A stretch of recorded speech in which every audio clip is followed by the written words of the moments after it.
Hai, Assalamualaikum warahmatullahi wabarakatuh. Salam sehat dan sejahtera selalu buat sobat akupuntur dimanapun Anda berada. Jumpa lagi dengan saya, Dr. Agung Praitno, spesialis akupuntur medik. Pada kesempatan kali ini saya akan membahas masalah silent autis. Kenapa saya sebut sebagai suatu silent autis? Saya jelaskan latar belakangnya sebagai berikut. Seperti kita pahami, autis di sini yang saya maksud adalah gangguan spektrum autis atau autis spectrum disorder yang merupakan kumpulan dari beberapa kasus atau gejala atau diagnosa tepatnya yaitu autis sendiri, kemudian disease, Asperger, kemudian ADHD, Budirinos, dan lain sebagainya, di mana ada peringkasan dalam nomenklatur diagnosanya sehingga sekarang disebut sebagai suatu gangguan spektrum autis. Dan ini kebetulan sekali bersesuaian dengan keahlian saya di bidang akupuntur medik, di mana dalam ilmu akupuntur tidak dikenal diagnosa autis seperti yang pernah saya bahas pada video saya sebelumnya. Masalah autis sendiri atau ASD atau gangguan spektrum autis saat ini memang masih digali terus karena memang belum banyak yang kita pahami sepenuhnya. Dan saya di sini sebagai spesialis akupuntur medik tidak akan mengulas secara detail masalah kasus autis tadi secara spesifik, secara medis ya. Tapi saya akan lebih banyak membahasnya secara holistik, di mana saya berusaha memahami kasus autis ini baik secara medis, walaupun pemahaman saya masih sangat terbatas, tapi saya gabungkan dengan pemahaman saya secara akupuntur medis dan pemahaman secara holistik untuk kasus autis ini sendiri. Seperti kita ketahui bersama, ada 3 gejala pokok adanya gangguan spektrum autis ini, yaitu adanya kesulitan atau gangguan dalam hal komunikasi, interaksi sosial, dan perilaku. Dalam hal autis ini, gejala yang ditimbulkan bisa sangat kompleks, banyak sekali, sehingga disebutkan sebagai suatu gangguan spektrum karena sangat luas dan bervariasinya gejala yang ditimbulkan. Dan secara umum gangguan kesehatan kalau dilihat secara gradasinya itu bisa dibilang atau bisa dikategorikan sebagai suatu hal yang berat, sedang, ataupun ringan. Demikian juga pada kasus-kasus gangguan spektrum autis ini. Nah, di sini timbul masalah karena saat ini yang banyak diketahui atau terdata itu hanya golongan atau grade yang sedang sampai berat, sedangkan yang grade ringan itu kadang tidak terdeteksi atau tidak terdata. Hal ini bisa dimaklumi karena banyak faktor. Yang pertama, misalkan pemahaman kita sendiri baik sebagai awam maupun sebagai medis, masalah gangguan spektrum autis ini memang sangat terbatas. Belum lagi faktor lingkungan baik lingkungan keluarga maupun lingkungan masyarakat itu kadang masih sangat kurang. Kemudian juga faktor ekonomi itu juga faktor yang mempengaruhi, sehingga orang tua jadi kurang care atau tidak mampu untuk membawa anaknya untuk sekedar berkonsultasi ke dokter atau orang yang expert di bidang autis ini. Misalnya seorang psikolog anak, dokter tumbuh kembang anak, atau neurologi anak, atau seorang psikiater anak. Selain itu, ketersediaan tenaga yang ahli pun masih dibilang belum merata. Bisa dibayangkan, kasus autis semakin tahun semakin meningkat, dan yang terdata itu hanya yang grade sedang atau grade berat saja. Padahal grade yang ringan itu juga sangat banyak. Dan semua tingkatan grade tadi semua butuh penanganan yang spesifik. Jadi kalau saya istilahkan hal ini seperti fenomena gunung es, di mana yang kelihatan cuma yang di superficial atau di puncaknya aja, sedangkan yang di bawah itu tidak kelihatan. Nah, pada topik kali ini saya justru ingin memfokuskan kita bicarakan masalah gejala yang sangat ringan atau grade ringan tadi, di mana gejalanya bisa sangat samar sehingga saya istilahkan sebagai suatu silent autis. Mana saya katakan sebelumnya tadi, di mana meskipun grade-nya sangat ringan seperti saya sebutkan tadi, tetap membutuhkan penanganan yang spesifik. Karena dampaknya kalau lolos sampai terlewatkan itu sangat berakibat pada masa depan anak sendiri, di mana tuntutan kehidupan sudah semakin kompleks, tingkat stres sudah semakin tinggi.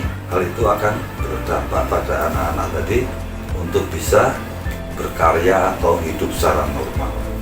Untuk lebih jelasnya, saya akan memberikan sedikit gambaran yang saya dapat dari perjalanan pengalaman klinis saya pribadi, di mana saya dituntut mau nggak mau untuk bisa menguasai masalah autis ini, tentunya sesuai versi atau di bidang keilmuan saya. Jadi begini, gambaran sekilas ya, karakteristik dari anak-anak yang tergolong dalam grade ringan autis tadi itu biasanya ini sudah suatu cerminan dari 3 gejala utama yang dalam depan tadi: komunikasi, interaksi sosial, dan perilaku. Cuman grade-nya sangat ringan. Tapi mesti diingat juga, anak-anak dengan problem atau kelemahan atau gangguan spektrum autis ini memiliki aktivitas otak yang lebih kuat, lebih bagus, sehingga di samping kelemahan mereka juga punya kelebihan, misalnya di bidang bahasa, matematika, hafalan, atau daya ingat yang kuat, kemudian sains, seni, sangat macam-macam. Bahkan dibilang kelebihan itu bisa dibilang lebih menonjol dibanding rata-rata. Itulah yang pernah saya katakan bahwa memiliki anak autis ini sebetulnya suatu anugerah. Hanya kita dituntut untuk berjuang mewujudkan anugerah dari Allah tadi. Sehingga tugas kita sebagai orang tua tidak hanya memberi makan anak, tapi juga memimpin anak sampai mengentaskan anak-anak tadi, anak-anak kita ya, sampai jenjang yang menginginkan anak dengan cara yang maksimal. Kembali lagi ke masalah gambaran gejala ya, yang biasanya dialami anak-anak dengan problem autis yang grade ringan tadi. Misalnya dalam hal perilaku, bisa dibilang autis yang grade ringan tadi dari mempunyai sifat misalkan hiperaktif, itu bisa terwujud dari misalkan gangguan tidur, cenderung tidak bisa diam, gampang bosan, walaupun kalau diajari sekali anak-anak itu dia sudah paham, tapi begitu dia sudah paham untuk mengulang-ulang gitu dia biasanya malas. Itu dari sisi. Selain itu juga dia egonya cenderung tinggi, dia nggak mau dibanding-bandingkan, dia maunya dinomorsatukan. Dan ada juga anak-anak dengan potensi atau kecenderungan autis tadi yang grade ringan, dia cenderung susah bergaul, atau kalau bisa dibilang kalau dia sudah punya teman yang cocok, ya udah itu aja temannya. Jadi cenderung pergaulannya bisa dibilang sangat terbatas. Nah ini kedepannya juga jadi masalah seandainya nanti anak-anak tadi karena tuntutan keadaan sudah pada lulus sekolah, udah harus mandiri sendiri. Nah anak ini mulai limbung karena kehilangan sahabat, kehilangan pegangan, kehilangan teman. Itu kadang juga jadi masalah. Kemudian adaptasi lingkungan dia juga agak lemah. Jadi misalnya dia mau pindah ke lingkungan baru, misalkan dia SD mau ke SMP di lingkungan baru, itu dia sangat bisa dibilang tegang, stres, jadi agak susah untuk beradaptasi. Dia proses adaptasinya butuh waktu, sehingga hal-hal kayak gitu, hal-hal tadi tugas orang tua harus paham dan harus bisa mensupport. Karena secara emosional anak-anak kayak gini, anak-anak dengan kecenderungan autis tadi, emosinya sangat labil.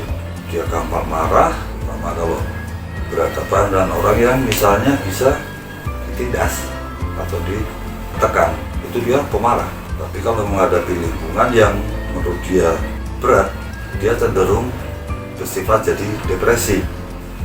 Jadi hal-hal sepele seperti ini yang saya sebutkan tadi, itu usahakan orang tua harus memahami, karena kalau kita terlewatkan hal-hal tadi, kedepannya bisa berdampak yang kurang baik, terutama untuk perkembangan anak, dimana seandainya anak tadi masuk di lingkungan yang baik, lingkungan keluarga atau sosial yang kurang mendukung, mereka jadi sifat depresif atau perilaku depresif dan lain-lainnya tadi cenderung timbul.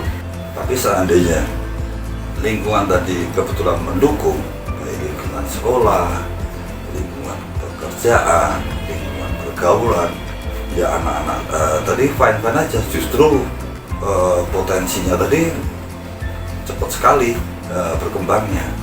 Seperti yang saya maksud tadi, kemampuan potensi anak-anak tadi, seperti saya bilang tadi kan, bahwa anak-anak dengan autis tadi walaupun grade-nya sangat ringan, mereka cenderung memiliki kemampuan otak yang di atas rata-rata.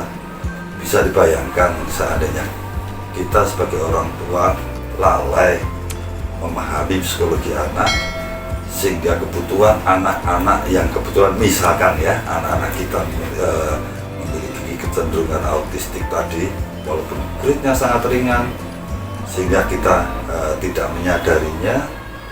Tapi begitu anak sudah dewasa, di mana kita menganggapnya anak tadi udah harus bisa mandiri, justru kita lebih pakai gaya yang otoriter untuk mendidik anak, kamu harus begini, harus begitu. Hal itu sering menjadi masalah pada masa depan anak, sehingga anak tadi walaupun otaknya sangat bagus, tapi akhirnya tidak bisa mandiri, tidak bisa bekerja dengan baik atau kerja di lingkungan yang baik. Potensi yang ada pada anak akhirnya jadi nggak tersalurkan atau nggak keluar, dan justru dampaknya berbalik ke kita sebagai orang tua, menjadi beban orang tua seumur hidup. Dan sebagai bangsa secara keseluruhan itu juga berdampak sangat merugikan. Minimal kemampuan anak tadi yang bisa diharapkan bisa memberikan sumbangan untuk kemajuan bangsa ini jadi sia-sia, nggak tersalurkan dengan baik. Itulah dasar yang membuat saya lebih fokus intens untuk masalah-masalah silent autis ini. Jadi kadang-kadang karena kita lupa sebetulnya, selain kita memang kurang memahami, kemudian kita sering lupa. Misalnya apa? Kita melihat perkembangan anak bisa dibilang wah normal-normal aja, dari sisi akademis atau sekolahnya bagus, lancar, pinter, akan berprestasi. Tapi karena kita tidak memahami, kita anggapnya itu hal-hal yang wajar-wajar aja, bagus-bagus aja, bahkan suatu hal yang normal, sehingga terlewatkan kebutuhan anak yang sesungguhnya. Dan hal ini saya sebutkan di depan tadi, seandainya anak-anak kita biarpun pintar tapi dia tidak mendapatkan dukungan dari lingkungan maupun keluarga, akhirnya sifat depresif tadi cenderung timbul, sehingga anak jadi terpuruk karena stres berkelanjutan, tidak bisa survive di menghadapi lingkungan, baik lingkungan sosial maupun lingkungan pekerjaan. Akhirnya anak-anak kita tadi terpuruk, depresif, dan tidak jarang mereka mengalami gangguan kejiwaan yang serius. Jadi bukan saya termasuk menakut-nakutin, bukan. Kita sebagai orang tua harus tetap waspada, tetap mengikuti atau memahami perkembangan psikologi anak, agar tugas kita sebagai orang tua mendampingi anak itu bisa terlaksana dengan baik, dan anak-anak kita bisa sukses di depan. Walaupun di sini saya tidak sebutkan bahwa semua anak yang pintar itu pasti autis, bukan. Ya. Anak-anak autis tadi, walaupun yang keringan tadi, dia pintar walaupun tidak belajar. Jadi dia melihat sekilas itu dia sudah bisa mencerna, bisa mengolah. Kadang membaca sekali dia sudah paham. Mendengarkan dari guru atau dosen bicara menjelaskan suatu masalah, dia sudah paham. Beda dengan orang-orang yang misalnya kayak kutu buku, pinter karena belajar paham atau pinter karena banyak belajar, itu wajar. Nah ini yang saya maksud ini, anak-anak spesial ini dia pinter walaupun dengan sedikit belajar, itulah khasnya. Makanya saya sebutkan kan, bahwa memiliki anak-anak autis adalah suatu anugerah. Cuma kita harus berusaha untuk bisa mewujudkan anugerah tadi. Jadi pada season ini itu prolog saya untuk membahas masalah silent autis. Jadi pentingnya peran kita sebagai orang tua untuk memahami psikologi anak, sehingga seandainya ya, saya berharap sih semua anak-anak kita sehat semua, baik mental ataupun kemampuannya semua sehat, bagus, normal. Ini saya sampaikan seandainya kita memiliki anak-anak dengan tendensi mengalami suatu silent autis, yaitu yang ringan tadi. Jadi kedepannya kita bisa mengarahkan dengan cara yang tepat. Demikian gambaran sepintas saya, prolog saya untuk masalah silent autis. Mudah-mudahan bermanfaat. Assalamualaikum warahmatullahi wabarakatuh. Salam sehat.